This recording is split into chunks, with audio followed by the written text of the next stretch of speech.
Hello students, आप सबको अपने चैनल साइंस जंक्शन में स्वागत करती हूँ। आज का ये वीडियो क्लास 10th का बायोलॉजी शुरू करेंगे, यानी अध्याय 5 से।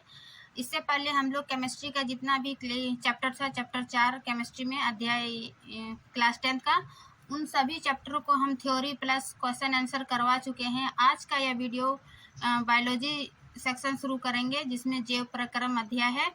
इसका सबसे पहले हम थ्योरी पार्ट पढ़ेंगे, उसके बाद हम क्वेश्चन आंसर करवाएंगे। तो चलिए हम इस अध्याय में देखेंगे कि जैव प्रक्रम में हम क्या क्या पढ़ेंगे, जैव प्रक्रम के लिए क्या क्या आवश्यक है। पोषण पढ़ेंगे, मानव में श्वसन, पौधों में श्वसन, उनका पोषण कैसे होता है, फिर उनका मानव और पौधे में वहन किस प्रकार का होता है, उसका सभी उत्सर्जन कैसे होता है, पौधों में किस प्रकार का परिवहन होता है। इन सभी चीज़ों को हम इस चैप्टर में अच्छा से देखेंगे। आपको पता है कि हम अपने नोट्स से बताते हैं, जो हम अपने नोट्स में एनसीईआरटी का पॉइंट टू पॉइंट हर नोट्स मतलब तैयार किए हैं, जो कि आपको 100% कंटेंट मिलेगा।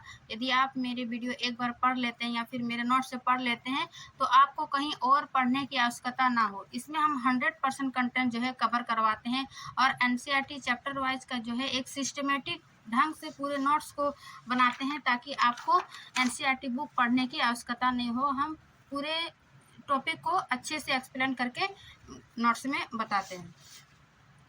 तो चलिए बिना देरी के शुरू करते हैं जैव प्रक्रम। सबसे पहले हम जानते हैं कि जैव प्रक्रम यानी बायोलॉजिकल प्रोसेस जो है वो किससे कहते हैं, बायोलॉजिकल प्रोसेस। तो जानते हैं कि वे सभी प्रक्रम जो संयुक्त रूप से जीव के अनुरक्षण मीन्स होता है जीवों को जीवित रखना, अनुरक्षण का कार्य करता है, उनको क्या कहते हैं, जैव प्रक्रम।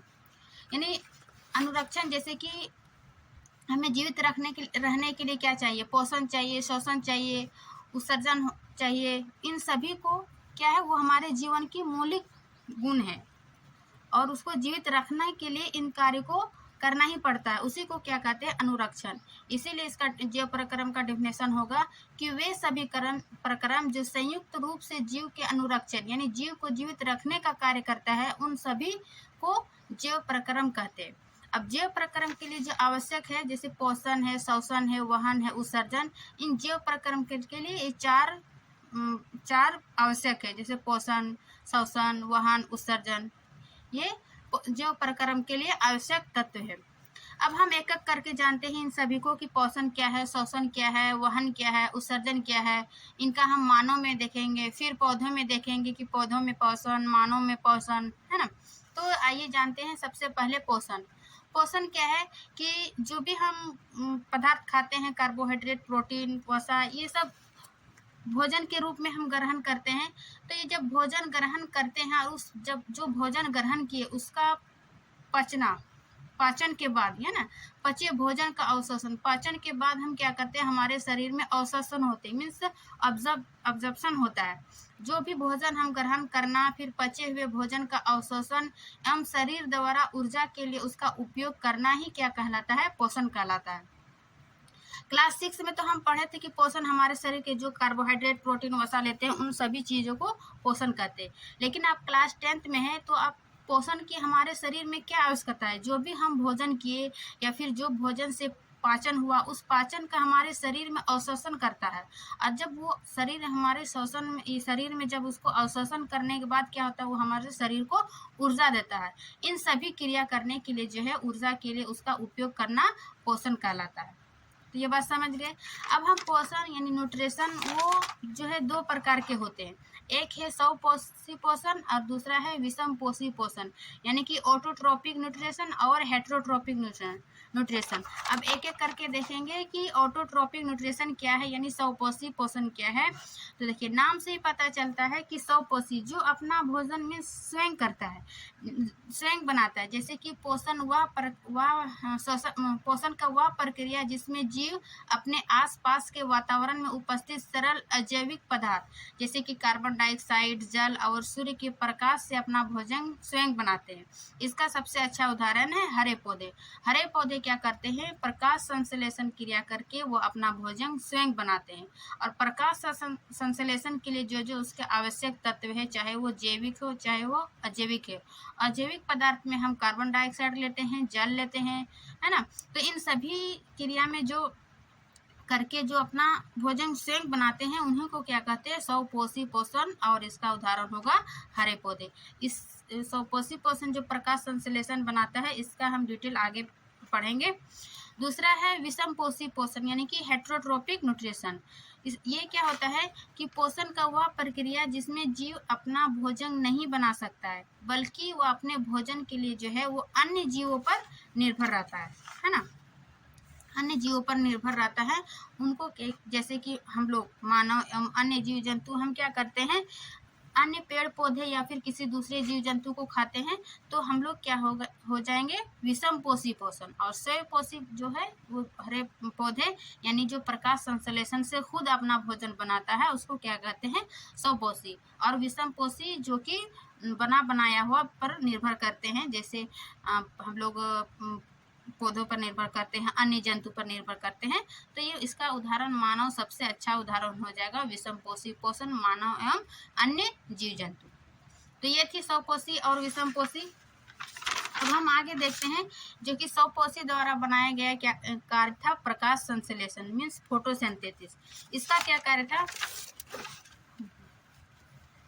प्रकाश संश्लेषण क्या होता है कि जब पौधे वातावरण से, अभी हम देखें कि अजैविक पदार्थ यानी कार्बन डाइऑक्साइड और जल ग्रहण करते हैं, तो पौधे क्या करते हैं, वातावरण से कार्बन डाइऑक्साइड तथा जल ग्रहण करते हैं और सूर्य की प्रकाश है ना, सूर्य की प्रकाश की उपस्थिति में और क्लोरोफिल की उपस्थिति में, क्लोरोफिल कहाँ पाई जाती है यानी पत्तियों में क्लोरोफिल पाई जाती है। उन प्रकाश की पत्ती के क्लोरोफिल में ही प्रकाश संश्लेषण की क्रिया होती है।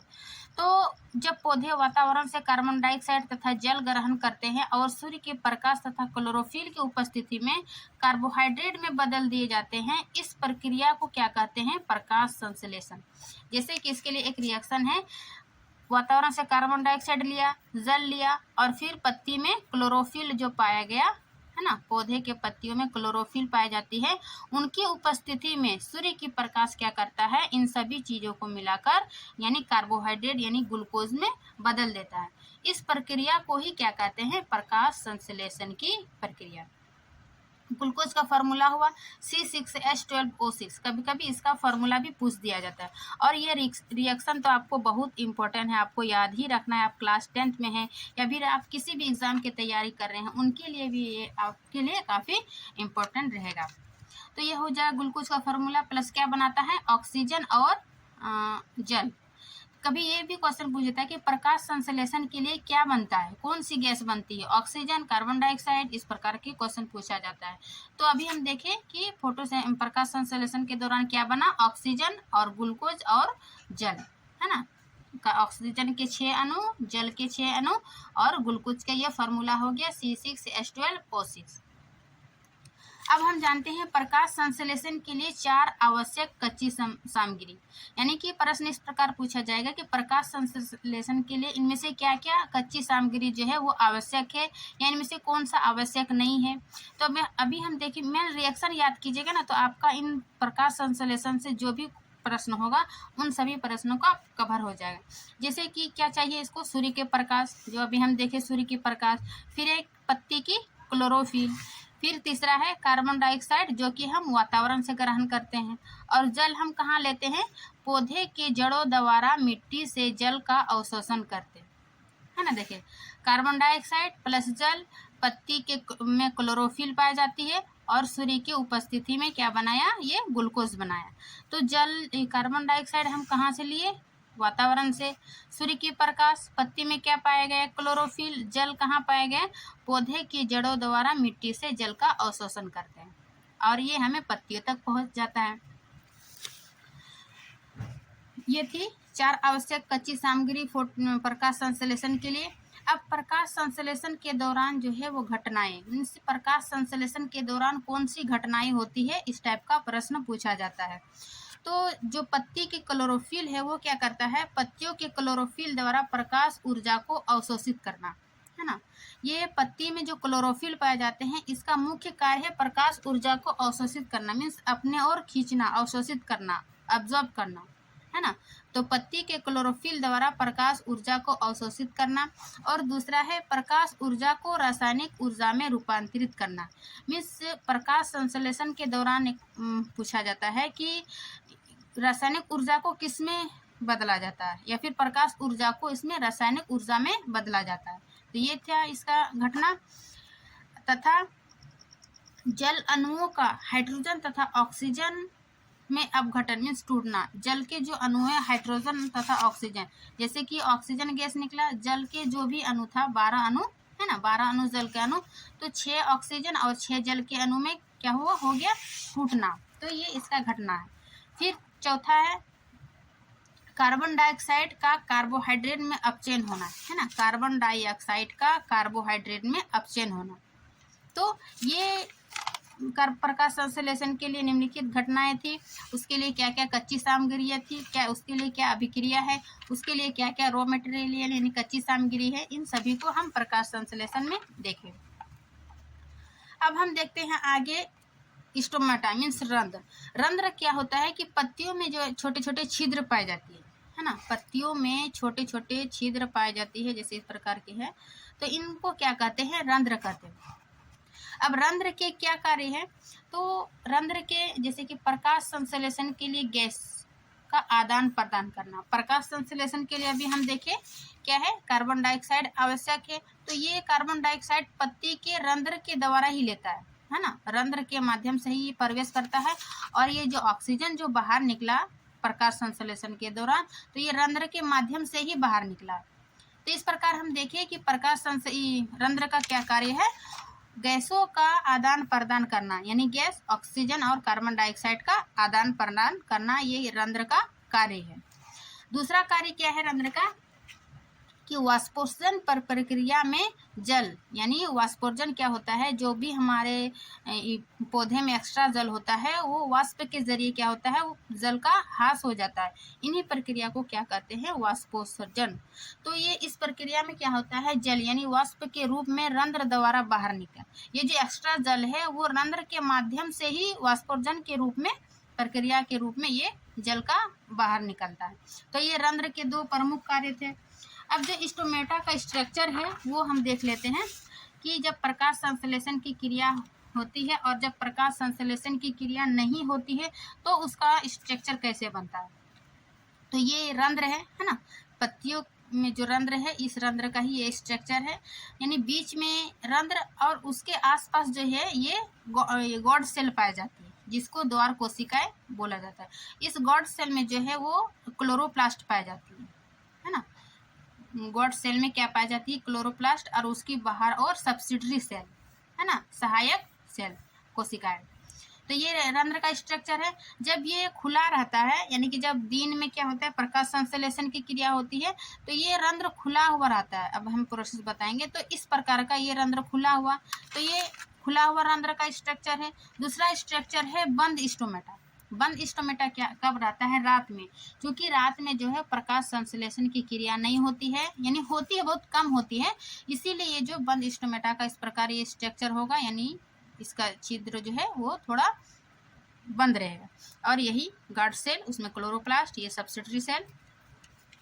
अब देखिए छिद्रों का खुलना या बंद होना जो है वो द्वार कोशिका का कार्य, यानी कि गॉड सेल जो अभी हम देखे हैं ना, ये छिद्र का खोलना और बंद होना किसका कार्य है, ये गॉड सेल का। क्योंकि गॉड सेल में क्या पाया जाता है, क्लोरोप्लास्ट पाया जाता है। इन्हीं क्लोरोप्लास्ट में भी क्या होता है, यानी प्रकाश संश्लेषण की क्रिया।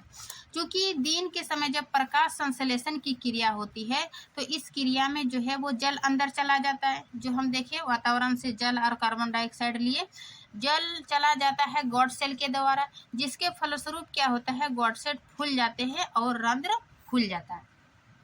देखिए इसे इस क्रिया समझिए, ये है एक रंध्र, माना कि ये रंध्र है, जब हमारे इसमें जल प्रवेश करेगा तो ये क्या करेगा, इस टाइप का ये खुल जाएगा। और ये गॉड सेल का ये क्या कार्य है, क्योंकि गॉड सेल में क्या है, क्लोरोप्लास्ट।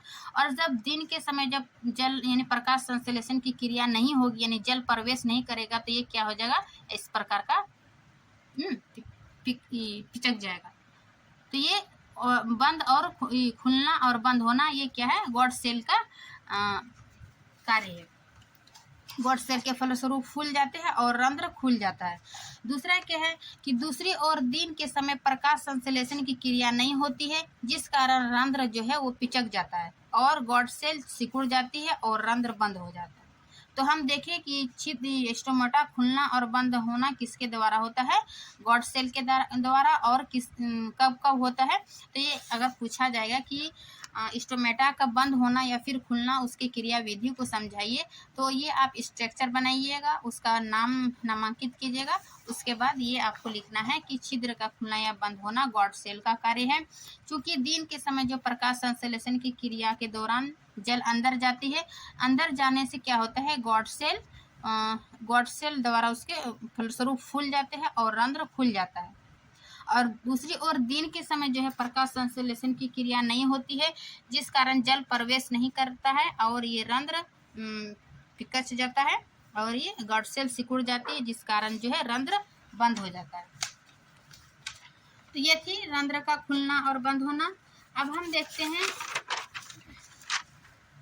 पोषण में जो हम देखे है ना, पोषण ये देख लिए 100%, यानी 100% में ही ये जितना प्रकाश संश्लेषण की क्रिया हुआ यानी हरे पौधे में, तो ये खत्म हो गया। अब हम दूसरा देखते हैं हेट्रोट्रोपिक यानी कि विषमपोषी।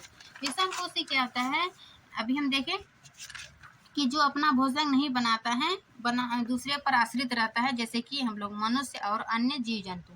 तो ये जो विषमपोषी है ये 3 प्रकार के होते हैं। क्या है, एक प्राणी संपोषण, दूसरा है मृतजीवी, तीसरा है परजीवी यानी कि होलोजोइक न्यूट्रिशन, दूसरा है सेप्रोट्रोपिक न्यूट्रिशन, तीसरा है पैरासिटिक न्यूट्रिशन। अब होलोजोइक न्यूट्रिशन क्या होता है, यानी कि प्राणी संपोषण या प्राणी संभोजिक पोषण क्या होता है, इसमें जीव जो है वो संपूर्ण भोज्य पदार्थ का अंतर्ग्रहण करते हैं, यानी इसमें जीव जो है वो संपूर्ण भोज्य पदार्थ को अपने अंदर ग्रहण कर लेते हैं तथा उसका पाचन शरीर के अंदर ही होता है ना। इसका कोई फिक्स ऑर्गन नहीं होता है कि जैसे कि हमारे मुंह होता है, आमाशय होता है, पेट में जाता है, क्षुद्रांत होता है, बड़ी आंत, छोटी आंत, तो इसमें ऐसा कुछ भी नहीं होता है। प्राणी संपोषी यानी इसका संपूर्ण शरीर जो है भोजन का अंतर्ग्रहण करता है और तथा उसका पाचन भी शरीर के अंदर ही होता है। जैसे कि इसका उदाहरण है अमीबा, है ना, सॉरी मतलब भोजन क्या है, संपूर्ण भोज्य पदार्थ का अंतर्ग्रहण करते हैं तथा उसका पाचन शरीर के अंदर ही होता है। जैसे मानव भी हो जाएगा, क्योंकि हमारे शरीर के अंदर ही क्या होता है, पाचन की क्रिया होती है, उत्सर्जन की क्रिया होती है, संपूर्ण भोजन का अंतर्ग्रहण। तो ये प्राणी संपोषी का उदाहरण हो जाएगा अमीबा और हम लोग मानव। दूसरा है मृतजीवी पोषण यानी कि सेप्रोट्रोपिक न्यूट्रिशन। ये क्या होता है मृतजीवी, कि मृतजीवी अपना भोजन मृत जीवों के शरीर वो सड़े गड़े कार्बनिक पदार्थों से प्राप्त करते हैं। जैसे कि नाम से मृतजीव यानी सेप्रोट्रोपिक, ये मृत जीव या फिर शरीर के सड़े गड़े कार्बनिक जितने भी पदार्थ है उससे प्राप्त होते हैं। जैसे कि फंगस हो गया, है ना, फफूंदी या कवक जिसको फंगस बोलते हैं, तो ये कवक जो है ये मृतजीवी पोषण के उदाहरण है। तीसरा है परजीवी पोषण। परजीवी देखिए नाम से ही पता है कि दूसरे जीवों पर, परजीवी जो है वो अन्य जीवों के शरीर के अंदर या बाहर रहकर उनको क्या करता है, बिना मारे उनसे अपना पोषण प्राप्त करते हैं। इसको क्या कहते हैं, परजीवी पोषण। जैसे कि हमारे सबसे अच्छा उदाहरण कि हमारे सर में जो जू पाई जाती है, अमरबेल जो है, जोंक है, फीता कृमि, ये सब क्या है, परजीवी जीव है, परजीवी जीव। और परजीवी पोषण यानी परजीवी अन्य जीवों के शरीर के अंदर या बाहर रहकर उनको बिना मारे, जो हमारे शरीर में सर में जो जू है वो हमको कुछ बिना नुकसान नहीं पहुंचाता है और वो हमसे क्या करते हैं, खून चूसकर वो अपना पोषण प्राप्त कर लेता है। तो इस प्रकार के जीव को क्या कहेंगे, परजीवी पोषण। अमीबा में जैसे हम देखें कि अमीबा जो है वो प्राणी संपोषी यानी होलोजोइक न्यूट्रिशन है। इसका किस प्रकार का शरीर के अंदर ही भोज्य पदार्थ का अंतर्ग्रहण होता है और उसका पाचन कैसे होता है देखते हैं। अमीबा का प्रश्न पूछा जाएगा कि अमीबा का जो है क्रिया विधि समझाइए पोषण का। तो सबसे पहले इसका स्ट्रक्चर बनाइए। ये 4 स्टेप है अमीबा का। ये क्या है? अमीबा का केंद्रक और ये है खाद्य कण। इसमें क्या पाया जाता है? ये पादाप या कूटपाद, ये जो है ना इस प्रकार का निकला हुआ अमीबा में, तो ये इसका पादाप या फिर कूटपाद कहलाता है।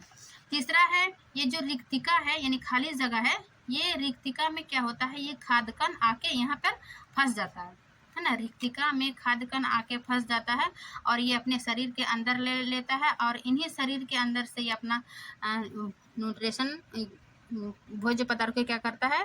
अंदर ले लेता है और इसी में पाचन करके समाप्त हो जाता है। जैसे अमीबा, यहाँ पर फिगर लिखना है और इसका यहाँ पर एक्सप्लेन करना है। जैसे ये अमीबा हुआ क्या कि भोजन को अपने पक्षाभ की सहायता से घेर लेती है। अभी हम देखें ना, ये पक्षाभ या फुटपाथ की सहायता से क्या करता है? ये भोजन को अपनी ओर घेर लेती है। खाद्य रिक्तिका, ये खाद्य रिक्तिका में क्या होता है? ये फंस जाता है। खाद्य रिक्तिका में जो है वो एंजाइम पाए जाते हैं, है ना। जब हमारे शरीर का पाचन कैसे होगा? जब तक एंजाइम जो भी रस है उसमें नहीं आएगा। तो यहाँ पर खाद्य रिक्तिका में ही जो है वो एंजाइम पाए जाते हैं जो कि जटिल पदार्थों का विघटन सरल पदार्थों में किया जाता है। हमारा भोजन जो है वो जटिल पदार्थ है। उन जटिल पदार्थ को सरल पदार्थों में कौन करता है? ये जो खाद्य रिक्तिका में जो एंजाइम पाई जाती है वो करते हैं। अब जो पचा हुआ अपच सेल की सतह की ओर गति करता है ना। जो भी पचा हुआ है वो अपच सेल की सतह की ओर गति करता है और ये पदार्थ शरीर से बाहर निष्कासित कर दिया जाता है। तो ये थी अमीबा का संपूर्ण पोषण विधि, यानी कैसे की जाती है, उसका क्या क्या प्रोसेस है। ये प्राणी संपोषण का उदाहरण है। अब मानव में भी हम देखेंगे और एक इसका उदाहरण है पैरामेसियम, जो एनसीईआरटी के बुक के अनुसार ही है, इसमें दिया हुआ है। पैरामेसियम में पोषण। पैरामेसियम इसका ये स्ट्रक्चर हुआ इस प्रकार बनता है, मतलब चप्पल के आकार का। ये इसका सिलिया है, यानी इसी के सिलिया या पक्षभाग की मदद से ये गति करता है। इससे क्या करता है? ये सेल को पूरी तरह से ढके होते हैं। ये सिलिया जो है वो पैरामेसियम के बॉडी पूरी तरह से ढका हुआ रहता है और ये क्या करता है? भोजन के एक विशिष्ट स्थान से ही ग्रहण किया जाता है। इसका एक अंतर है अमीबा और पैरामेसियम में कि अमीबा जो है वो भोजन के किसी भी सतह पर ये कूटपाद के माध्यम से खाद्य रिक्तिका में ये अपने खाद्य को फंसा के ये अपना पाचन कर लेता है। लेकिन पैरामेसियम के केस में क्या होता है? इसका एक विशिष्ट स्थान से ही क्या करता है? ये अपना भोजन ग्रहण किया जाता है। तो ये दोनों पैरामेसियम और अमीबा में ये अंतर था पोषण में। अब हम जानेंगे मनुष्य में पोषण की विभिन्न चरण, है ना। मनुष्य में पोषण किस प्रकार के होता है? इसका 4 पॉइंट है, यानी कि 4 प्रोसेस है, 5। जैसे कि एक है अंतर्ग्रहण, दूसरा है पाचन, तीसरा है श्वसन और चौथा है स्वांगीकरण, फिर है 5वां बहिक्षेपण। एक एक करके जानेंगे। अंतर्ग्रहण जो कि हमें भोजन को, है ना, अंदर प्रवेश करते हैं। तो किस किस माध्यम से? जैसे एक हम यहाँ पे फिगर बनाए। अंतर्ग्रहण में क्या आ जाएगा? मुंह, यानी मुंह से सबसे पहले हम भोजन को क्या करते हैं? अंतर्ग्रहण करते हैं। फिर भोजन ग्रसिका में जाता है। ग्रसिका के बाद कहाँ जाता है? आमाशय में। आमाशय के बाद कहाँ जाता है? ये क्षुद्रांत में। क्षुद्रांत यानी छोटी आंत। फिर छोटी आंत के बाद कहाँ जाता है? बृहदांत्र में। उसके बाद फिर क्या होता है? बहिक्षेपण। तो इस प्रकार ये मनुष्य में पोषण के विभिन्न चरण हैं। जैसे इसका हम फिगर देख लेते हैं। ये मुंह हुआ, मुख द्वार से जीवा हुआ, ग्रसिका में गया, ग्रसिका से फिर कहाँ गया? आमाशय में।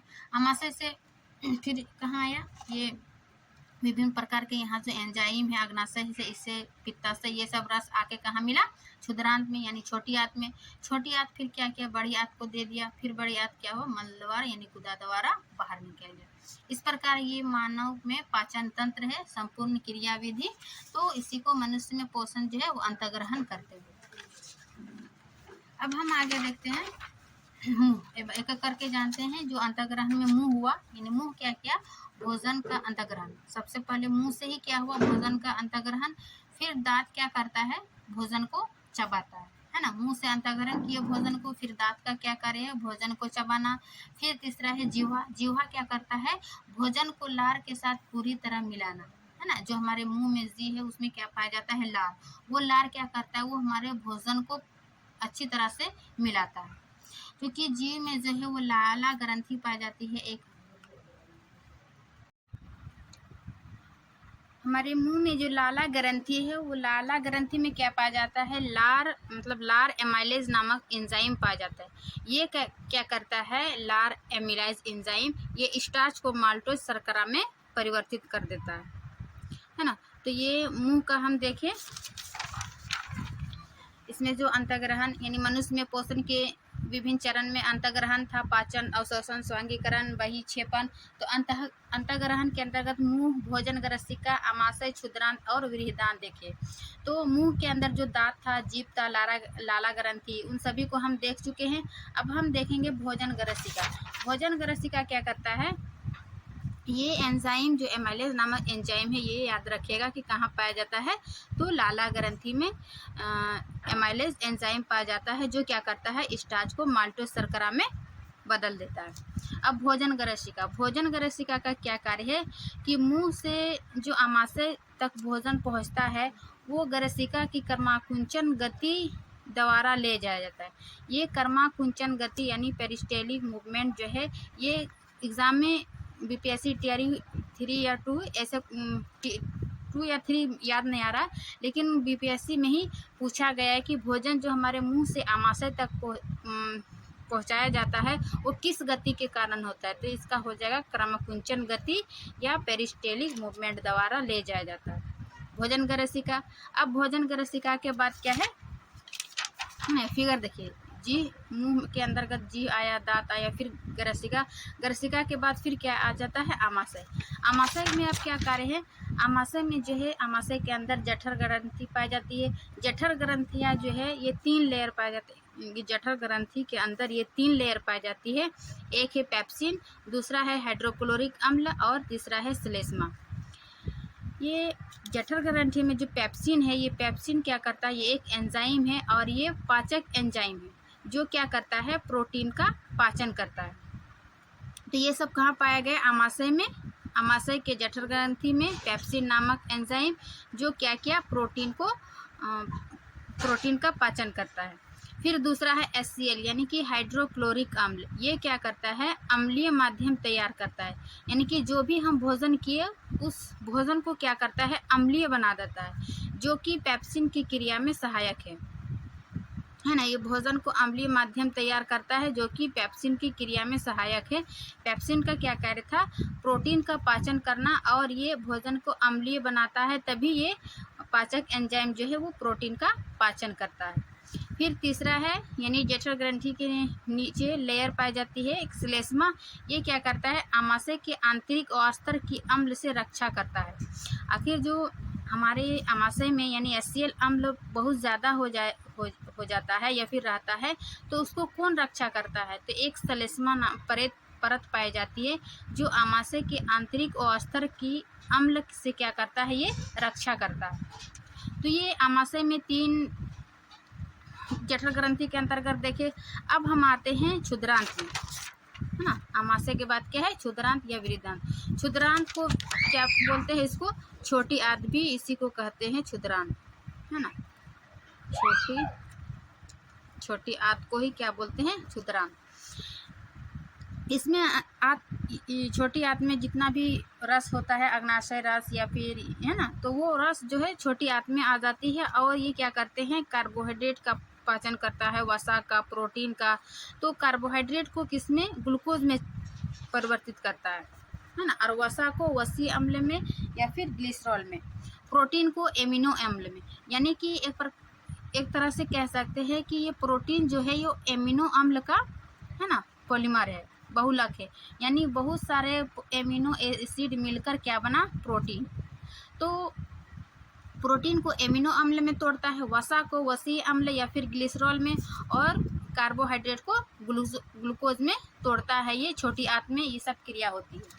अब जो छोटी यहाँ पर आमाशय, यहाँ यकृत था, यकृत के अंतर्गत क्या क्या है, पित्ताशय। पित्ताशय में क्या होता है, पित्त मतलब स्टोर होता है, इसलिए इसको पित्ताशय कहते हैं। और ये कहाँ स्टोर होता है, स्राव कहाँ होता है, तो यकृत से। जैसे यकृत तथा अग्नाशय से स्रावन प्राप्त करती है ना, ये अग्नाशय हो गया, ये अग्नाशय, बस ये अग्नाशय। हमारी जो भी छोटी आंत में जितने भी प्रकार के जो अभी रस देखे, कार्बोहाइड्रेट का पाचन, प्रोटीन का, वसा का, ये सब क्या है, यकृत है ना, यकृत तथा अग्नाशय, ये सब ये क्या है, श्रावण अंग है, यानी इससे रस स्राव होता है। यकृत तथा अग्नाशय से श्रावण प्राप्त होता है। तो यकृत से क्या प्राप्त हुआ, पित्तरस है ना। अभी हम देखें यहाँ यकृत से क्या स्राव होता है, पित्तरस, और पित्तरस स्टोर कहाँ होता है, ये पित्ताशय में। तो यकृत जो है पित्तरस स्राव किया और ये स्टोर हुआ पित्ताशय में। पित्तरस क्या करता है, यानी पित्त लवण, ये वसा से बड़ी गोलिकाओं को छोटी छोटी गोलिकाओं में परिवर्तित करता है, यानी वसा का इमल्सीकरण करता है। वसा का इमल्सीकरण में वसा को छोटी छोटी, मतलब जो बड़ी वसा को छोटी छोटी गोलिकाओं में परिवर्तित करना या फिर बदलना, इसको क्या कहते हैं, वसा का इमल्सीकरण। तो ये सब कौन करता है, पित्त लवण है ना। अब हम आगे देखते हैं अग्नाशय। अग्नाशय भी ये क्या करते हैं, ये श्रावण है, ये भी अग्नाशय रस स्राव करता है, लेकिन इसके अंतर्गत 3 रस स्रावित होता है ना। 3 एंजाइम, अग्नाशय रस से 3 एंजाइम स्रावित होता है। पहला है एमिलेज एंजाइम, दूसरा है ट्रिप्सिन एंजाइम और तीसरा है लाइपेज एंजाइम। एमिलेज एंजाइम का क्या कार्य है, ये स्टार्च को जो है वो ग्लूकोज में परिवर्तित करता है। एमाइलेज एंजाइम स्टार्च को ग्लूकोज में परिवर्तित करता है, और ट्रिप्सिन नामक एंजाइम जो है वो प्रोटीन को पेप्टोन्स में परिवर्तित करता है। नाम याद रखिएगा, पी से प्रोटीन, पी से पेप्टोन।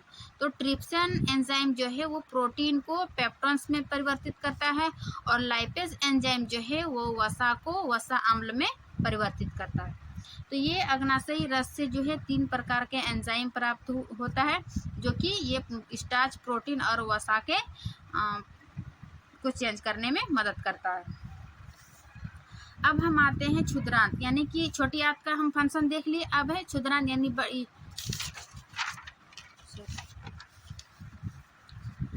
ये अग्नाशय तक देखे, उसके बाद है क्षुद्रांत यानी छोटी आंत। ये दीर्घरोम है ना। छोटी आंत में एक अंगुली जैसा संरचना पाई जाती है, जिसको क्या कहते हैं, दीर्घरोम, भिलाई। ये छोटी आंत में जो अंगुली जैसी संरचना होती है, इस प्रकार का है ना, ये इस प्रकार का स्ट्रक्चर होता है। तो इन्हीं अंगुली नुमा संरचना को क्या कहते हैं, इसको दीर्घरोम है ना, दीर्घरोम या फिर भिलाई। ये क्या करता है, इसका कभी कभी कार्य पूछ दिया जाता है कि दीर्घरोम का जो है वो उसका क्या कार्य है। तो ये अवशोषण का सतही क्षेत्रफल को जो है वो बढ़ा देता है, यानी इसका अवशोषण करने का जो सतह है उसके क्षेत्रफल को ये दीर्घरोम इसको बढ़ा देता है। और दीर्घरोम में जो है रुधिर वाहिकाओं से जुड़ा होता है, यानी ये बहुत सारे रुधिर वाहिकाओं से जुड़ा होता है, जो भोजन को अवशोषण कर शरीर के विभिन्न कोशिकाओं तक पहुंचाता है। ये बहुत इम्पोर्टेंट है दीर्घरोम का कार्य, कि ये अवशोषण का सतही क्षेत्र को बढ़ा देता है, और ये बहुत सारी वाहिकाओं से जुड़ा होने के कारण ये क्या करता है, भोजन को अवशोषित कर शरीर के विभिन्न कोशिकाओं तक पहुंचा दिया जाता है। तो ये इसका कार्य देख लीजिए छोटी आंत का। अब हम विरिदांत यानी बड़ी आंत। विरिदांत में जो है वो दीर्घरोम जल का अवशोषण करता है, यानी जो भी छोटी आंत में पाचन हुआ, पाचन के बाद जो भी अपचित बचा वो क्या हुआ, बड़ी आंत में आ जाती है। अब बड़ी आंत क्या करता है, विरिदांत में दीर्घरोम ये क्या करते हैं, जल का अवशोषण करता है, जल का अवशोषण करता है तथा अपचित भोजन जो है वो गुदा द्वारा शरीर से बाहर कर दिया जाता है। यहाँ पर फिगर देखिए। सबसे हम पहले देखें कि मुंह का फंक्शन, मुंह से क्या आया, क्रमकुंचन गति से, यानी ग्रसिका द्वारा कहाँ आया, आमाशय। आमाशय में जो भी रस देखे, श्लेष्मा, HCl है ना। उसके बाद जो पित्ताशय और अग्नाशय से जो भी रस स्रावित हुआ वो छोटी आंत में आकर ये क्या क्या, कार्बोहाइड्रेट, प्रोटीन और वसा का पाचन करके पाचन किया। उसके बाद जो अपचित भोजन है या फिर जल का अवशोषण वो क्या करता है, बड़ी आंत में पहुंचाता है। और बड़ी आंत के द्वारा अपचित भोजन को मल द्वारा या गुदा द्वारा ये बाहर निकाल दिया जाता है। तो ये थी मनुष्य में पाचन का क्रिया। अब क्या करता है गुदा अवरोधनी द्वारा वज्र पदार्थ को बहिक्षेपण के लिए कंट्रोल करता है। ये एक गुदा अवरोधनी एक यहाँ पर ही अंग पाया जाता है जो कि इसको कंट्रोल करता है। अब हम मनुष्य में क्या देखिए हम मनुष्य में पोषण, अब उसका हम मनुष्य में शोषण देखते हैं कि शोषण किस प्रकार होता है। ये बिल्कुल सिस्टमेटिक नोट से जो भी आपका एनसीईआरटी में मतलब जैसे सिस्टमेटिक ढंग से दिया हुआ है उसी प्रकार हम बनाएं, उसी प्रकार हम नोट्स बनाएं ताकि आपको समझने में आसानी हो। और एनसीईआरटी में जो है बहुत एक ही मतलब मिला के लिख दिया है जो कि आपको समझने में थोड़ा टाइम लगेगा लाइन बाय लाइन, इसलिए उसको हम अच्छा से नोट से एकदम सिस्टमेटिक ढंग से तैयार किए ताकि आपको समझ में आ जाए अच्छे से। तो टॉपिक है शोषण। शोषण क्या है? जो कि हम सांस लेते हैं, वातावरण से ऑक्सीजन लेते हैं और कार्बन डाइऑक्साइड छोड़ते हैं, वो क्रिया शोषण है। लेकिन शोषण के हमें क्यों आवश्यकता है, उससे क्यों लेना चाहिए? जैसे शोषण ऊर्जा उत्पादन के लिए कोशिकाओं में भोजन के विखंडन को कोशिकीय शोषण कहते हैं, है ना। ये एक हो गया कि ऊर्जा उत्पादन के लिए हम शोषण ही लेते हैं ऊर्जा उत्पादन के लिए, तभी हमें ऑक्सीजन मिलता है। ऑक्सीजन से क्या करता है ग्लूकोज मिलकर वो हमें ऊर्जा देता है। तो ये ऊर्जा जो है ऊर्जा उत्पादन के लिए कोशिकाओं में भोजन के विखंडन को कोशिकीय शोषण कहते हैं। और हमारे शरीर में जो भी ऑक्सीजन है, ऑक्सीजन विभिन्न कोशिकाओं में पहुंचकर क्या करता है भोजन को तोड़ता है ना। इसीलिए भोजन को तोड़ने के लिए क्या है हमें शोषण लेना आवश्यक है। हमारे शरीर में ऑक्सीजन विभिन्न कोशिकाओं में पहुंचकर भोजन को तोड़ता है। कैसे तोड़ता है चलिए देखते हैं। जैसे ग्लूकोज जो है वो 6 कार्बन वाला अणु है, यानी C6H12O6 ये इसका फार्मूला हुआ 6 कार्बन वाला। अब ग्लूकोज जो टूटता है वो कहाँ टूटता है? कोशिका दरों में। ये भी एक क्वेश्चन पूछा जाता है कि ग्लूकोज का कहाँ टूटता है, तो इसका आंसर है कोशिका दरों में। कोशिका दरों में जो टूट के क्या बना?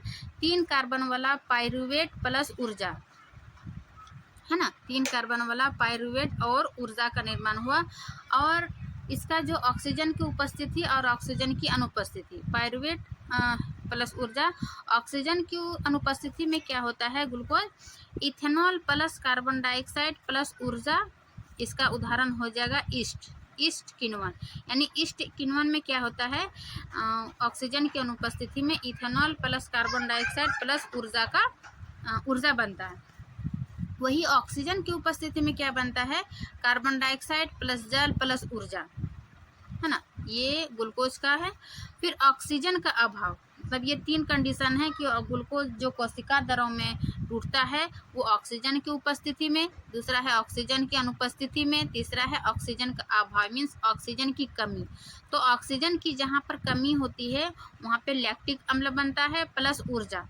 लैक्टिक अम्ल प्लस ऊर्जा जो हमारी पेशी कोशिकाओं में क्या होता है, जो कि अचानक किसी क्रिया के करने से जो हमारी पेशियों में क्या होता है लैक्टिक एसिड का निर्माण होता है। इसी को क्या कहते हैं? क्रैम्प के कारण होता है। ये क्रैम्प का कारण होता है।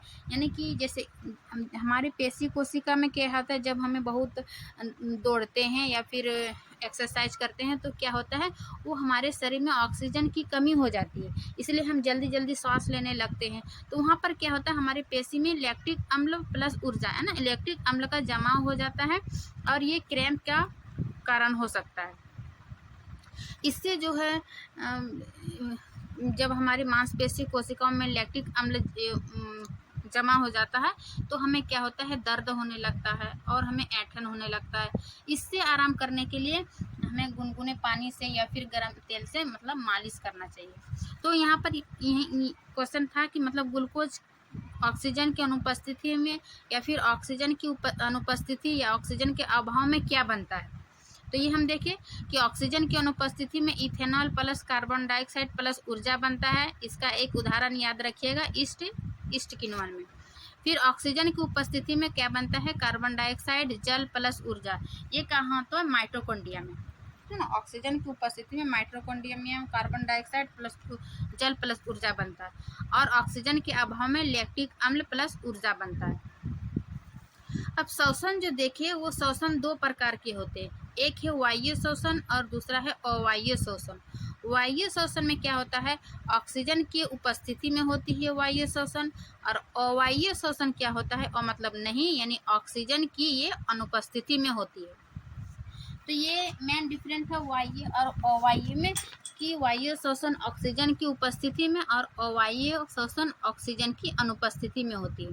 दूसरा इसका डिफरेंस है कि ग्लूकोज का पूर्ण उपचयन होता है। वायु श्वसन में क्या होता है, क्योंकि ऑक्सीजन की उपस्थिति में हो रहा है, इसलिए क्या होगा, इसका ग्लूकोज का पूर्ण उपचयन होता है।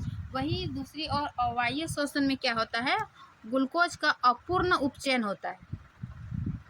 इसका उदाहरण, ग्लूकोज का पूर्ण उपचयन का उदाहरण हम देख सकते हैं कार्बन डाइऑक्साइड प्लस जल और ऊर्जा, जो कि हम ऑक्सीजन की उपस्थिति में देखें, है ना, क्या बन रहा था, कार्बन डाइऑक्साइड जल प्लस ऊर्जा।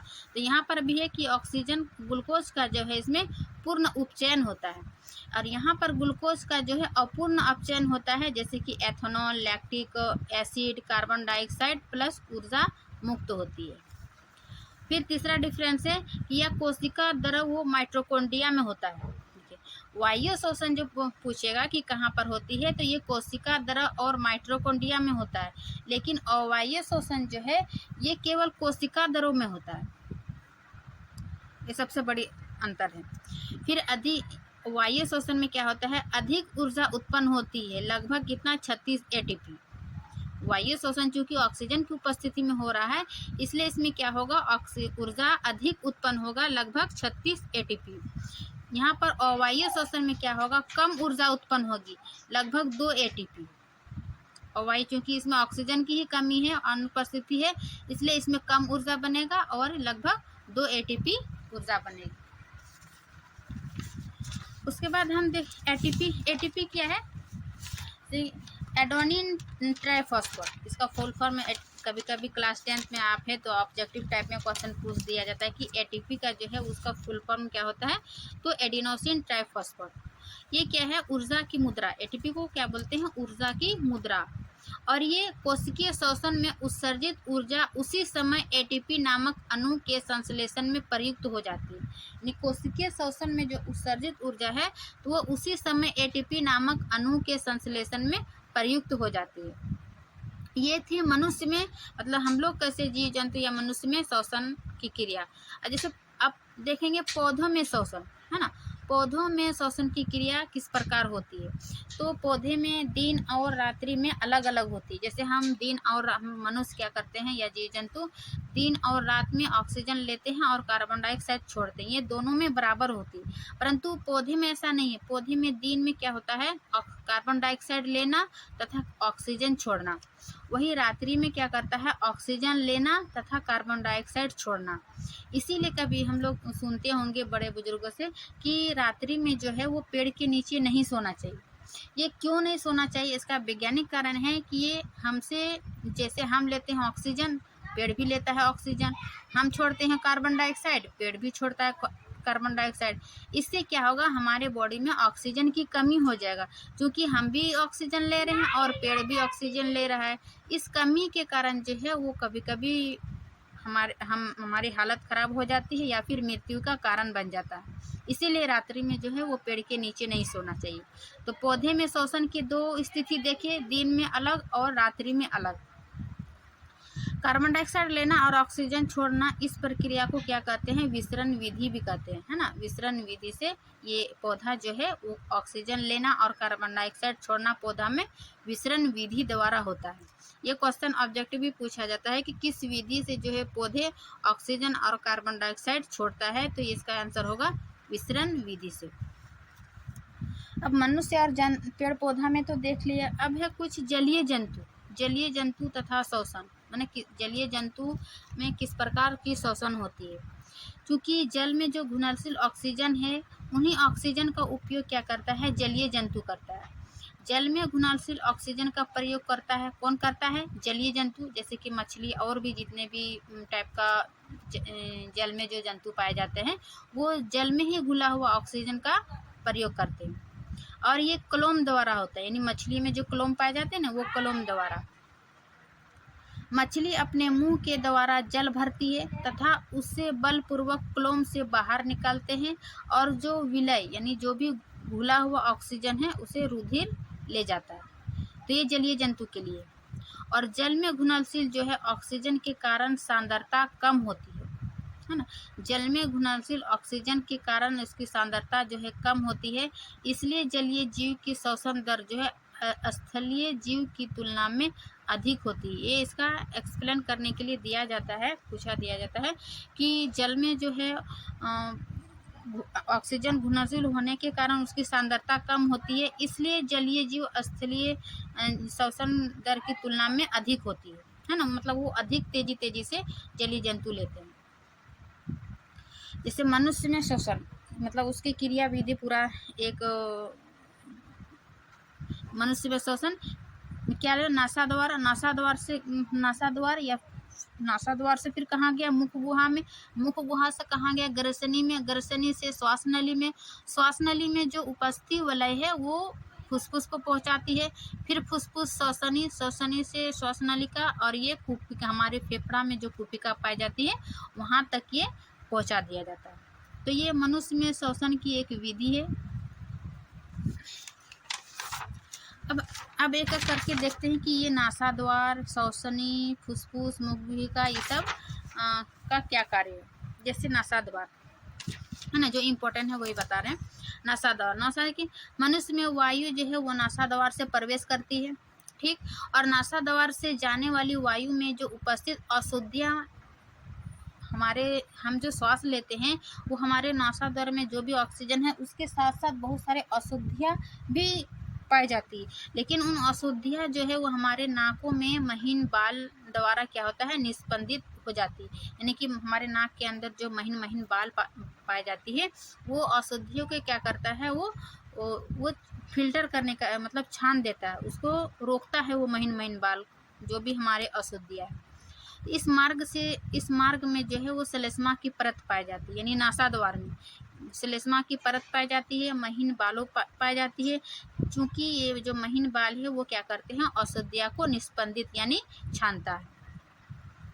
और हमें इस प्रकार हमें क्या होता है जो ऑक्सीजन है वो हमें शुद्ध ऑक्सीजन हमारे फेफड़ों यानी कुपिका तक पहुँच जाती है। फिर ये उपास्थि वलय हम कहाँ देखें, श्वास नली से कहाँ गया उपास्थि वलय में। तो ये उपास्थि वलय क्या है कि यह कंठ में उपस्थित होता है। उपास्थि वलय कहाँ पे सबसे पहले उपस्थित हुआ, कंठ में। और उपास्थि वलय जो है यह सुनिश्चित करता है कि वायु मार्ग नियमित ना हो, यानी कि नियमित ना हो। जैसे कि ऑक्सीजन जो जा रहा है ना, ऑक्सीजन जा रहा है और दूसरी ओर ऑक्सीजन आना जाने का एक अलग है, ऑक्सीजन का आना और जाना है ना, इसका टकराव ना हो, है ना। इसीलिए ये उपास्थि वलय का यही सुनिश्चित करता है कि वायु मार्ग में ऑक्सीजन और कार्बन डाइऑक्साइड का नियमित ना हो, मीन्स टकराव ना हो, उपास्थि वलय। और लास्ट था कुपिका। कुपिका क्या है, फुसफुस या फेफड़े के भीतर जो मार्ग छोटी छोटी नलिकाओं में विभाजित हो जाता है, जो अंत में गुब्बारे जैसी रचना में बदल जाता है, जिसे कुपिका कहते हैं। इसे हम आपको फिगर दिखाएंगे कुपिका।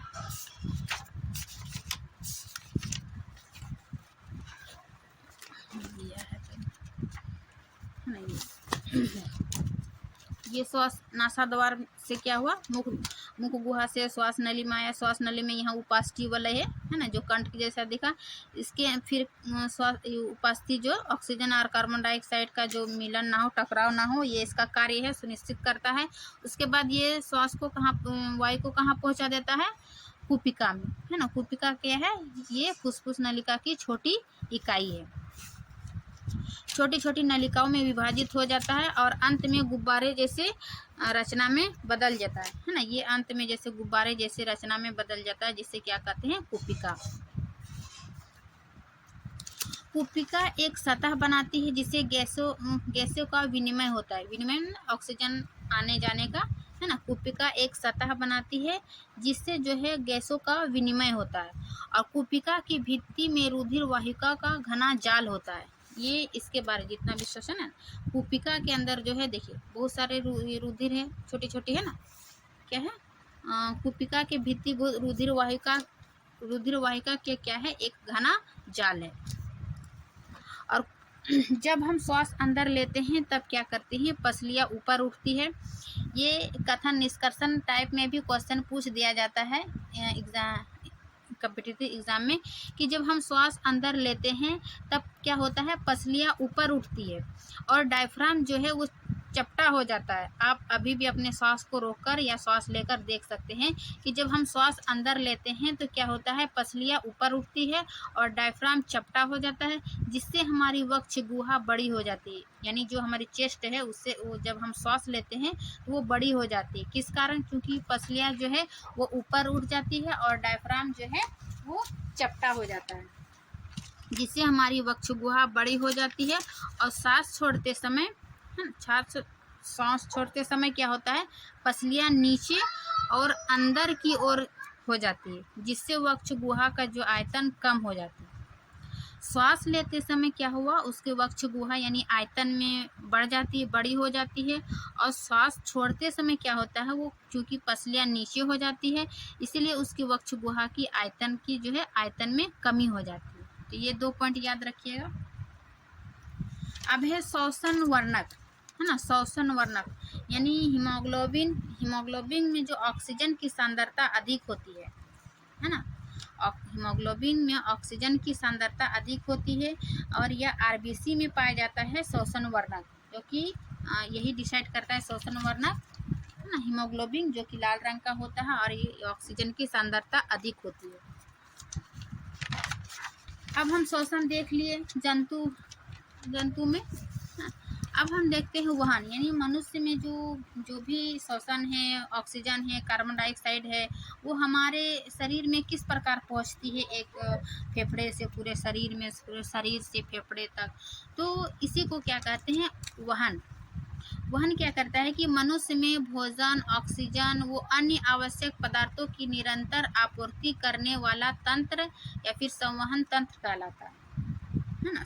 वहन तंत्र, संवहन तंत्र या फिर तंत्र, ये क्या है, जो हमारे मनुष्य में जो भी भोजन करते हैं, ऑक्सीजन वो अन्य आवश्यक पदार्थों की निरंतर आपूर्ति करने वाला तंत्र संवहन या फिर वहन तंत्र कहलाता है। इसके अंतर्गत क्या आया, सबसे पहले रुधिर, है ना। वहन के अंतर्गत क्या आया, रुधिर, क्योंकि रक्त ही जो है वो हमें ऑक्सीजन और कार्बन डाइऑक्साइड को हमारे पूरे बॉडी में जो पहुंचाता है। ये क्या है, यह एक संयोजी ऊतक है। रुधिर क्या है, यह एक संयोजी ऊतक है। यह क्या करता है, यह ग्लूकोज ऑक्सीजन वो अन्य अपशिष्ट पदार्थों का परिवहन करता है, मीन्स पहुंचाता है, लाता है। ये रुधिर का कार्य है। अब रुधिर के देखते हैं कौन कौन से घटक है ना, यानी ब्लड के कौन से घटक है। तो इसका हो जाएगा आरबीसी, डब्ल्यूबीसी, प्लाज्मा, प्लेटलेट्स, ये सब क्लास 6 से ही सुनते आ रहे हैं, क्लास 6, 7, 8 आप 10th में आ चुके हैं। तो ये रुधिर के घटक है आरबीसी। आरबीसी में क्या होता है, ये हीमोग्लोबिन होता है जो इसका क्या कार्य है, ऑक्सीजन को ले जाती है ना। पूरे शरीर में हीमोग्लोबिन जो हमारे शरीर में ब्लड के थ्रू क्या करता है, ऑक्सीजन को पहुंचाता है। और आरबीसी का फुल फॉर्म होता है रेड ब्लड सेल, है ना, रेड ब्लड सेल। डब्ल्यूबीसी का वाइट ब्लड सेल। यह क्या है, यह शरीर का सैनिक कहा जाता है, क्योंकि यह हानिकारक सूक्ष्मजीव को मारता है। देखिए, आरबीसी डब्ल्यूबीसी का अलग अलग कार्य है। आरबीसी में जो है वो हीमोग्लोबिन होता है जो ऑक्सीजन को ले जाती है, लेकिन डब्ल्यूबीसी जो है वो हमारे शरीर का सैनिक कहा जाता है, क्योंकि ये जो हमारे शरीर में हानिकारक जितने भी सूक्ष्मजीव है उसको क्या करता है, ये मारता है। तीसरा है प्लाज्मा। प्लाज्मा का क्या है, ये तरल माध्यम है ना। प्लाज्मा एक तरल माध्यम है। यह क्या करता है, भोजन, कार्बन डाइऑक्साइड और नाइट्रोजनी अपशिष्ट पदार्थ का परिवहन करता है। ये प्लाज्मा का कार्य है। ये एक तरल माध्यम है जो कि भोजन और कार्बन डाइऑक्साइड और नाइट्रोजनी अपशिष्ट पदार्थों का परिवहन करता है। और चौथा है प्लेटलेट्स। प्लेटलेट्स क्या है, ये रक्त को, है ना,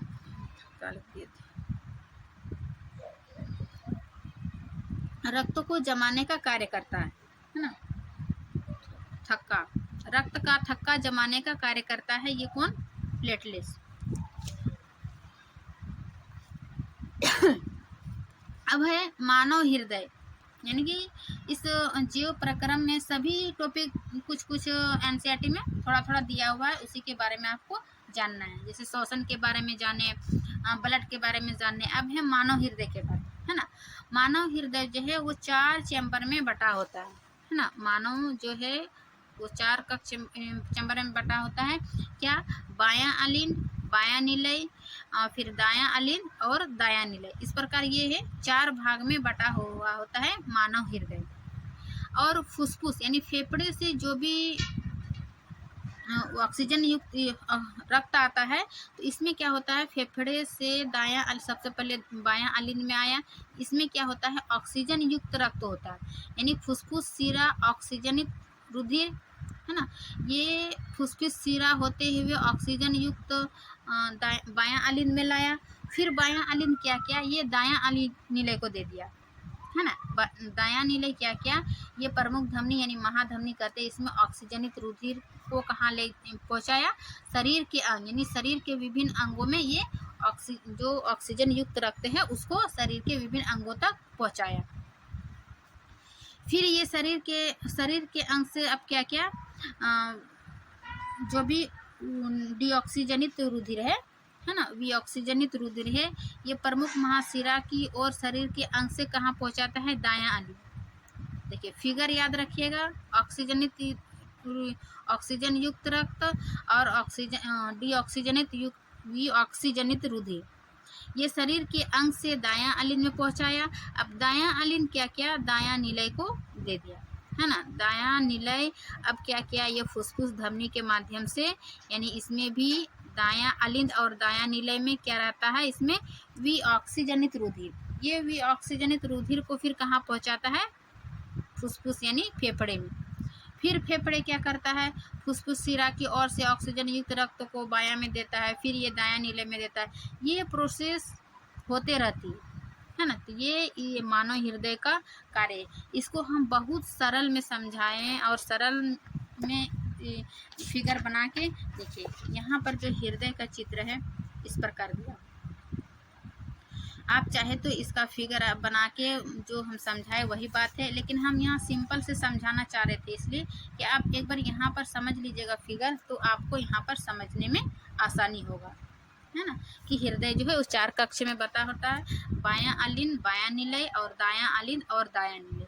और बायां अलिंद बायां निलय में क्या होता है, ऑक्सीजन युक्त रुधिर, और दायां निलय और दायां निलय में अलिंद और निलय में क्या होता है, विऑक्सीजनित रुधिर। ये था मानव हृदय। अब आगे क्या है, निलय जो है, एक पॉइंट लिखा हुआ है कि निलय जो है वो आलिंद की अपेक्षा मोटी होती है, क्योंकि निलय रुधिर को पंप करता है ना। ये है कि निलय जो है वो आलिंद की अपेक्षा मोटी होती है, क्योंकि निलय जो है वो रुधिर को पंप करता है। अब यहाँ देखें ना, निलय जो है ये बायां निलय क्या करता है, ये पंप करके हमारे शरीर विभिन्न अंगों तक पहुंचाया, और फिर ये शरीर दायां अलिंद में पहुंचाया, और दायां निलय फिर ये पंप करके फेफड़े तक पहुंचाया। इसीलिए ये जो बोल रहा है कि निलय आलिंद की अपेक्षा मोटी होती है, क्योंकि निलय रुधिर को पंप करता है। और एक है वाल्व क्या करता है, रुधिर प्रवाह को उल्टी दिशा में जाने से रोकता है। मतलब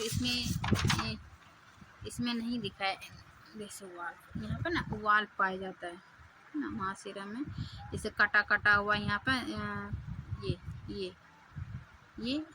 वाल्व कहलाया है, क्योंकि ये जो वाल्व है ये वाल्व जो है रुधिर को उल्टी दिशा में जाने से रोकता है। जैसे फेफड़े से शरीर से आया, अब शरीर से फिर फेफड़े में ना जा, तो इसको रोकने के लिए ये वाल्व लगा रहता है। ये वाल्व ये रुधिर को उल्टी दिशा में जाने से रोकता है, बस इसका इतना याद रखिएगा। अब हृदय का दाएं व बाएं विभाजन का लाभ, यानी कि इसका जो दायां और बायां विभाजन क्यों रहता है, ये क्वेश्चन पूछा जा सकता है कि ये जो हृदय 4 चैम्बर में बटा है, तो दायां और बायां क्यों बटा है, तो इसका आंसर होगा क्योंकि हृदय का दाएं व बाएं विभाजन का लाभ जो है वो ऑक्सीजनित रुधिर को आपस में मिलने से रोकता है। ये इसलिए बटा होता है क्योंकि ये जो बायां निलय और बायां अलिंद है, इसमें क्या होता है, ऑक्सीजन युक्त रक्त होता है, और दायां अलिंद और दायां निलय में जो है वो विऑक्सीजनित रुधिर होता है। क्योंकि ये ऑक्सीजनित और डीऑक्सीजनित मिले नहीं आपस में, इसीलिए ये जो है आपस में बटा होता है, दायां और बायां चैम्बर में आपस में मिले नहीं, इसीलिए ये बटा होता है। अब मानव हृदय में जो है वो गैसों का विनिमय यानी गैसों का आदान प्रदान कैसे होता है, ऑक्सीजन और कार्बन डाइऑक्साइड। तो इसका भी वही है जैसे फुसफुस को सिखाया है ना, फेफड़ा देखे, फेफड़ा से क्या किया, फुसफुस के, ये फुसफुस से फुसफुस सिरा यानी ऑक्सीजन ये कहाँ पहुँचाया, हृदय, है ना। अब हृदय से जो है वो शरीर के महाधमनी में क्या होता है, ऑक्सीजन ये शरीर के अंग तक पहुँचाया, हृदय से शरीर के अंग तक पहुँचाया। अब शरीर के अंग जो है वो हृदय तक पहुँचाएगा, लेकिन इसमें शरीर के महाशिरा यानी कार्बन डाइऑक्साइड युक्त रक्त होगा, है ना, ऑक्सीजन को पहुँचाया। और फिर हृदय जो है वो फुसफुस धमनी यानी इसमें ऑक्सीजन रहेगा, ऑक्सीजन युक्त ये क्या करेगा, फुसफुस यानी फेफड़ा को दे देगा। देखिए फिगर से समझिए कि मानव हृदय में गैसों का विनिमय कैसे होता है। तो ये पहले फुसफुस से हृदय में आया, हृदय से शरीर के महाधमनी द्वारा जो शरीर के अंग तक पहुँचाया, और फिर ये शरीर के महाशिरा द्वारा हृदय तक पहुँचाया, और हृदय से फुसफुस की धमनी को फुसफुस फेफड़ों तक पहुँचाता है। तो ये फिगर के माध्यम से समझ गए। अब है एक दोहरा परिसंचरण, है ना, दोहरा परिसंचरण कि दोहरा परिसंचरण क्या है। तो प्रत्येक कशेरुकी प्राणी के हृदय में जो है वो रुधिर 2 बार चक्र से गुजरता है, इसी को दोहरा परिसंचरण कहते हैं।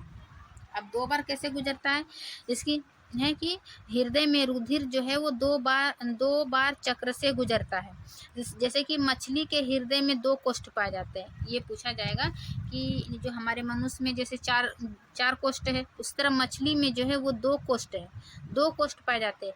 इसीलिए एक चक्र में केवल एक ही बार रुधिर हृदय में ले जाता है, लेकिन हम चूँकि मनुष्य में जो है वो 4 कोष्ठ है, इसीलिए जो है 2 बार चक्र से गुजरता है, इसीलिए इसको क्या कहते हैं, दोहरा परिसंचरण तंत्र, है ना। और जल स्तर चर या सरीसृप के हृदय में जो है 3 कोष्ठ पाए जाते हैं, है ना, यानी कि एम्फीबिया और सरीसृप में जो है वो 3 कोष्ठक पाया जाता है, मछली में 2 कोष्ठ और मनुष्य में 4 कोष्ठ। तो ये थी हृदय के बारे में। अब जो है रुधिर वाहिकाएं जो है, अभी हम देखें रुधिर वाहिकाएं वो 3 प्रकार के होते हैं, एक है धमनी, दूसरा है सीरा और तीसरा है केशिकाएं, कोशिका नहीं केशिकाएं। देखिए धमनी, सीरा और केशिकाएं। धमनी का क्या कह रहे हैं कि धमनी ऐसी रुधिर वाहिका है जो रुधिर को हृदय से शरीर के सभी अंगों तक ले जाता है। ये याद रखेगा कि हृदय से शरीर के सभी अंगों तक ले जाती है कौन, धमनी। कि धमनी की भित्ति जो है मोटी तथा लचीली होती है, क्योंकि रुधिर जो है वो हृदय से उच्च दाब से निकलता है। इसे ऑक्सीजनेट ब्लड भी कहते हैं धमनी को, क्योंकि ये ऑक्सीजन, अभी हम यहाँ से फिगर में देखें, जैसे ये क्या करता है, हृदय, है ना, रुधिर को हृदय से शरीर के विभिन्न भागों तक पहुंचाता है, और ये ऑक्सीजन युक्त रक्त होता है, इसीलिए इसको क्या कहते हैं, ऑक्सीजनेट ब्लड। और ये धमनी की भित्ति मोटी तथा लचीली होती है ना। ये धमनी देखें कि इसमें ऑक्सीजन युक्त रक्त होता है, और ये हृदय से शरीर के सभी अंगों तक पहुँचाता है। दूसरा है सिराएं। सिराएं क्या है कि सिराएं विभिन्न अंगों से रुधिर तक इकट्ठा करके वापस हृदय ले जाती है, और इसमें डीऑक्सीजनेट ब्लड होती है। जैसे इसमें सिरा का क्या कार्य है, शरीर के विभिन्न अंगों से रुधिर को इकट्ठा करके वापस फेफड़े तक पहुंचाता है, और इसमें डीऑक्सीजनेट ब्लड होती है, इसीलिए इसको डीऑक्सीजनेट ब्लड कहते हैं। तो ये धमनी और सिरा में अंतर देखें। अब है केशिकाएं। केशिकाएं क्या है कि किसी अंग या ऊतक में पहुंचकर धमनी जो है वो लगातार छोटी छोटी वाहिकाओं में विभाजित हो जाती है, ताकि जो सभी कोशिकाओं को रुधिर मिल सके, है ना। इसीलिए केशिकाएं जो है किसी अंग या ऊतक में पहुंचकर धमनी लगातार छोटी छोटी वाहिकाओं में विभाजित हो जाती है, ताकि सभी कोशिकाओं को क्या मिल सके, रुधिर मिल सके। फिर है एक प्लेटलेट्स। प्लेटलेट्स अभी बताए थे कि रुधिर में जो प्लेटलेट्स केशिकाएं होती है जो रक्त स्राव की जगह रुधिर का थक्का बनाकर मार्ग अवरुद्ध कर देता है ना। प्लेटलेट्स का कार्य देखें, रक्त को थक्का नहीं जमने देता है। तो वही रुधिर में प्लेटलेट्स केशिकाएं होती है जो रक्तस्राव की जगह पर रुधिर का थक्का बनाकर मार्ग अवरुद्ध कर देता है, यानी रक्त को थक्का बनाता है। फिर है लसिका। ये सब ब्लड का ही यानी रक्त का ही भाग है। ये क्या है? लसिका। लसिका क्या है? ये एक अन्य प्रकार का द्रव है जिसे तरल ऊतक भी कहते हैं। लसिका क्या है? इसको तरल ऊतक भी कहते हैं क्योंकि एक अन्य प्रकार का ये द्रव है जो हमारे रक्त में ही पाया जाता है। ये कोशिकाओं की भित्ति में उपस्थित छोटे छोटे छिद्र होते हैं, है ना। कोशिकाओं की भित्ति में उपस्थित छोटे छोटे छिद्र होते हैं जिनसे लगातार कुछ रुधिर कोशिका प्लस प्लाज्मा प्लस प्रोटीन बाहर निकालकर ऊतक के अंतरकोशिकीय अवकाश में आ जाते हैं जो लसिका का निर्माण करता है। लसिका तो एक समझ गए कि लसिका एक अन्य प्रकार का द्रव है जिसे तरल ऊतक भी कहते हैं, लेकिन इसका निर्माण कैसे हुआ कि उसके भित्ति में जो उपस्थित छोटे छोटे छिद्र होते हैं उनसे लगातार रुधिर कोशिका प्लस प्लाज्मा प्लस प्रोटीन बाहर निकलकर ऊतक जो है वो अंतरकोश के अवकाश में आ जाते हैं जिससे क्या होता है? लसिका का निर्माण करता है। तो ये छोटी छोटी बात थी जो कि हम पॉइंट बनाकर लिख दिए कि धमनी, शिरा, केशिकाएं, प्लेटलेट्स और लसिका। अब एक है रक्तदाब,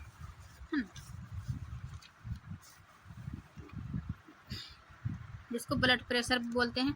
रक्तदाब में क्या होता है कि रुधिर वाहिकाओं की भित्ति के विरुद्ध जो दाब लगता है उसे रक्तदाब कहते हैं। जैसे कि आप लोग कभी डॉक्टर घर गए होंगे तो इस प्रकार आपको लगाते हुए देखे होंगे रक्तदाब कैसे, है ना। ये देखिए, ये क्या करता है? ये डॉक्टर ऐसे लगाकर उसको रक्तदाब को नापता है। रुधिर वाहिका की भित्ति के विरुद्ध जो दाब लगता है उसको क्या कहते हैं? रक्तदाब कहते हैं। ये तो जान गए। अब धमनी के अंदर जो है वो रुधिर का दाब निलय प्रकुंचन, जिसको संकुचन के दौरान प्रकुंचन दाब यानी HBP हाई ब्लड प्रेशर कहते हैं। अगर धमनी के अंदर जो है वो रुधिर का दाब निलय प्रकुंचन यानी संकुचन के दौरान प्रकुंचन दाब कहलाता है, और निलय जो है अनुशिथिलन यानी शिथिलन के दौरान धमनी के अंदर का दाब जो है वो अनुशिथिलन दाब कहलाता है।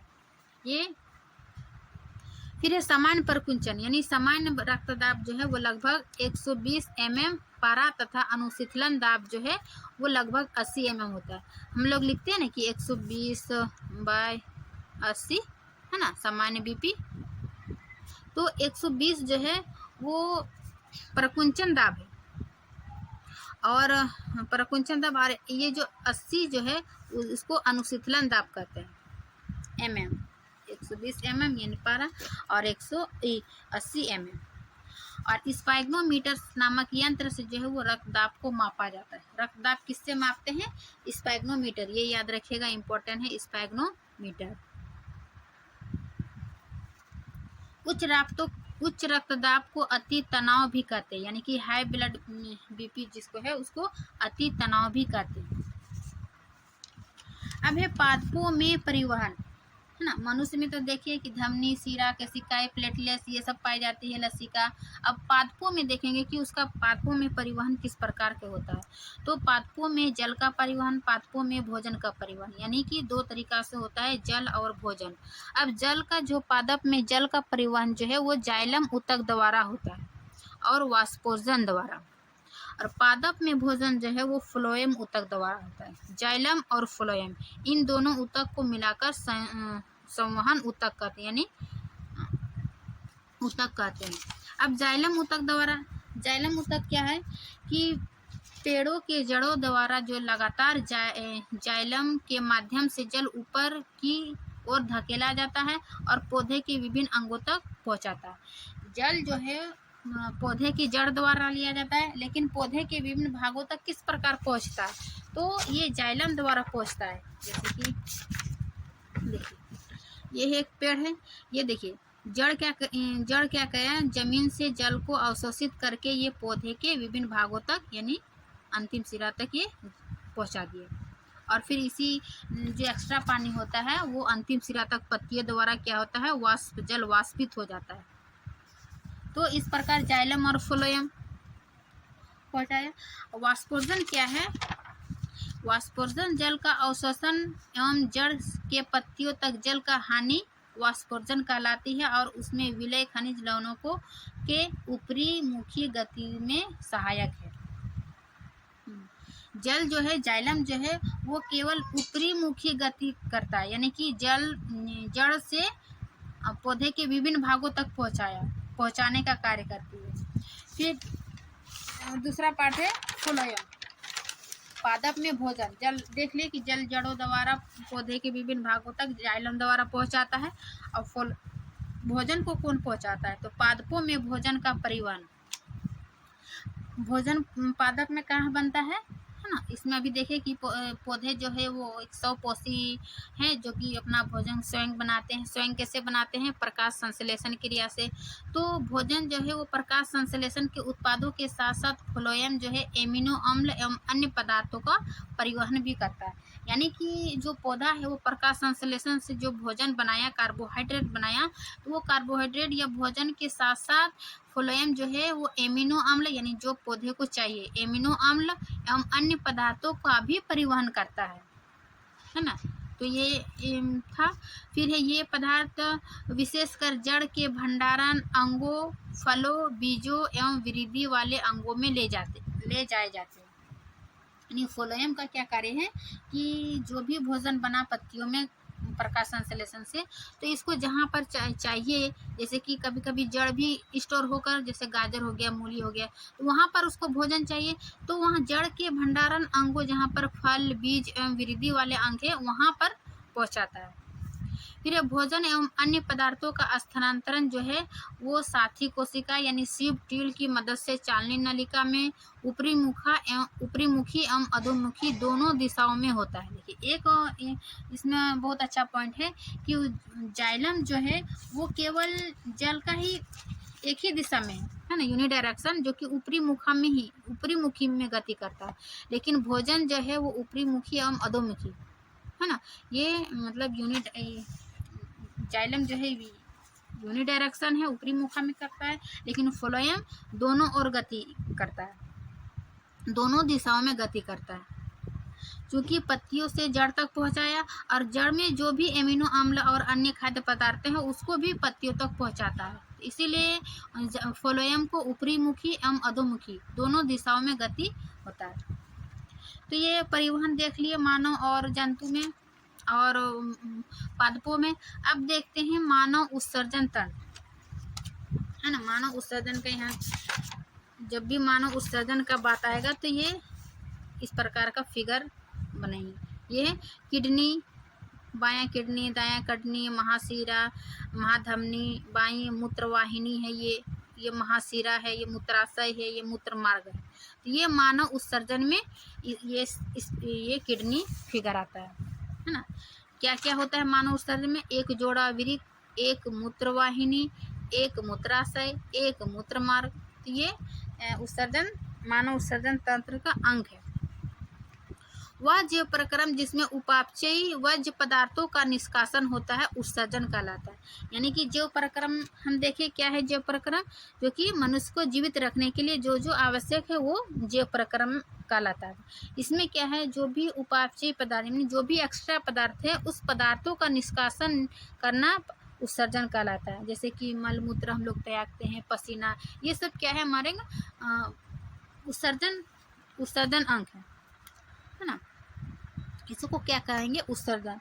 अब उत्सर्जन के लिए जो भाग लेते हैं, सबसे पहले देखिए एक जोड़ा वृक्क यानी किडनी के अंतर क्या होता है? बहुत सारे छोटे छोटे विक्राणु जिसको नेफ्रॉन कहते हैं। तो ये जो प्रत्येक वृक्क में अनेक निस्यंदन यानी छानने का एकक होते हैं, है ना, फिल्टर करने के लिए इकाई होती है जिसको वृक्काणु कहते हैं यानी नेफ्रॉन।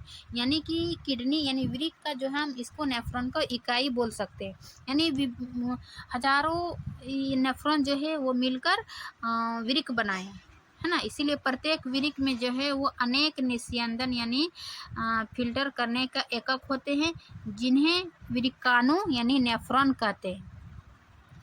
नेफ्रॉन का कार्य क्या है? ब्लड को फिल्टर करना। ये देखिए नेफ्रॉन का क्या कार्य है, ब्लड को फिल्टर करना।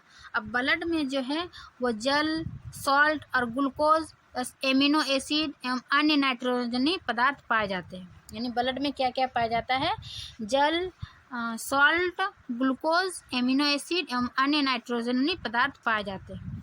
और नेफ्रॉन जो है, नेफ्रॉन वृक्क की क्रियात्मक इकाई होती है। अभी हम देखें तो नेफ्रॉन जो है वृक्क की क्रियात्मक इकाई, यानी ये सबसे छोटी इकाई है जो कि ब्लड को क्या करता है, ये फिल्टर करने का कार्य करता है। ये सब उत्सर्जन में आ जाएगा। अब वृक्क में जो है वो मूत्र निर्माण की प्रक्रिया, यानी कि वृक्क में जो है वो मूत्र निर्माण की प्रक्रिया, मूत्र निर्माण कैसे होता है, तो इसके लिए एक होता है कोशिका गुच्छ निस्यंदन है, फिर है पुनः शोषण, नलिका स्रावन। यानी कि कोशिका गुच्छ निस्यंदन में क्या होता है कि जब वृक्क धमनी की शाखा वृक्काणु में प्रवेश करती है तब जल अणु, ग्लूकोज, एमिनो अम्ल व अन्य नाइट्रोजनी पदार्थ जो है वो कोशिका गुच्छ में छनकर वोमन संपुट में आ जाते हैं। इसका एक वोमन संपुट का देखिए फिगर यहाँ पर, ये वोमन संपुट मतलब मूत्र का निर्माण, वृक्क में मूत्र का निर्माण कैसे हुआ कि जब वृक्क जो है वो धमनी की शाखा वृक्काणु में प्रवेश करता है, ये एक वृक्काणु की संरचना है, तो वृक्काणु में प्रवेश करती है तब इसमें जल, लवण, ग्लूकोज, एमिनो अम्ल व अन्य नाइट्रोजनी पदार्थ जो है वो कोशिका गुच्छों में, यहाँ कोशिका गुच्छ में छनकर कहाँ आ जाती है, वोमन संपुट में, है ना। ये वोमन संपुट में कोशिका गुच्छ में आ जाती है और इस प्रकार ये मूत्र का निर्माण होता है। तो वोमन से एक वृक्काणु की स्ट्रक्चर आएगा, तो ये स्ट्रक्चर बना के इसको लिखना होगा। अब है पुनः शोषण। वृक्काणु के नलिकाकार भाग में शरीर के लिए उपयोगी पदार्थ जैसे कि ग्लूकोज, एमिनो अम्ल, लवण व जल का पुनः अवशोषण होता है।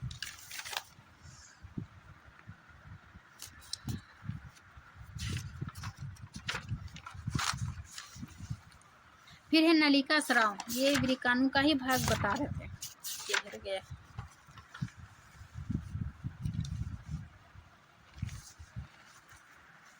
नलिका स्रावन ये क्या करता है, यूरिया, अतिरिक्त जल व लवण जैसे उत्सर्जित पदार्थ वृक्काणु के नलिकाकार भाग के अंतिम सिरे में रहकर वो मूत्र का निर्माण करते हैं, है ना। इस प्रकार जब ये वोमन संपुट में जो हमारे ग्लूकोज, एमिनो, अन्य नाइट्रोजनी पदार्थ था, तो ये वोमन संपुट में आकर सबसे पहले इसमें छन गया, उसके बाद पुनः अवशोषण हुआ। पुनः अवशोषण के बाद क्या हुआ, नलिका स्रावन, जिसमें यूरिया, अतिरिक्त जल वो लवण हो वो वृक्काणु नलिकाकार भाग में, नलिका भाग अंतिम सिरे में रह जाते हैं और ये मूत्र का निर्माण करते हैं। ये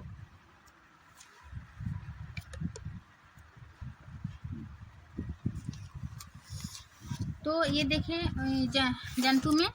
अब हम देखते हैं थोड़ा सा पादप में उत्सर्जन दिया हुआ है लास्ट में। अब ये अंतिम ही है।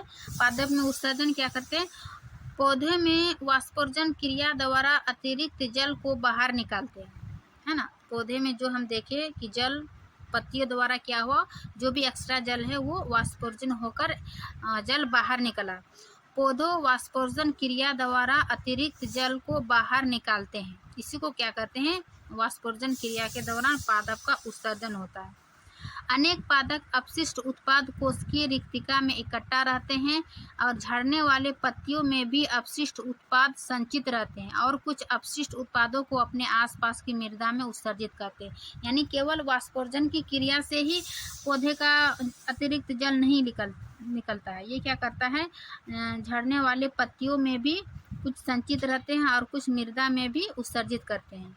कुछ अन्य पादप रेजिन तथा गोंद के रूप में पुराने जाइलम में संचित होता है। कुछ पादप में क्या होता है, रेजिन तथा गोंद के रूप में भी पुराने जाइलम में संचित होता है। इस प्रकार पादप में जो है हम उत्सर्जन देखें, और इसी के साथ ये हमारा चैप्टर समाप्त होता है। देखिए ये लास्ट था कि पादप में उत्सर्जन मनुष्य में और पादप में। तो ये थी कंप्लीट वन शॉट यानी अध्याय 5 का जीव प्रक्रम कंप्लीट थ्योरी क्लास। इसके नेक्स्ट पार्ट में हम इसका क्वेश्चन आंसर लेकर आएंगे तो आप लोग चैनल को, इसका क्वेश्चन आंसर करने के लिए चैनल को लाइक एंड सब्सक्राइब ज़रूर कीजिएगा और अपने दोस्तों के साथ शेयर कीजिएगा।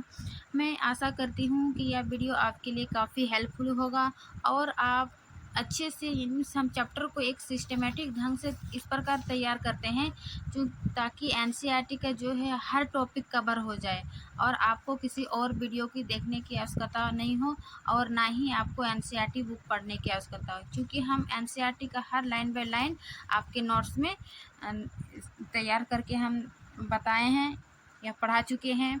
तो आप लोग इसका क्वेश्चन आंसर ज़रूर बनाइएगा। हम इसका क्वेश्चन आंसर भी जल्दी ही लेकर आएंगे। तो वीडियो अच्छी लगी तो लाइक एंड सब्सक्राइब करिए। मिलते हैं नेक्स्ट क्लास में, तब तक के लिए थैंक यू।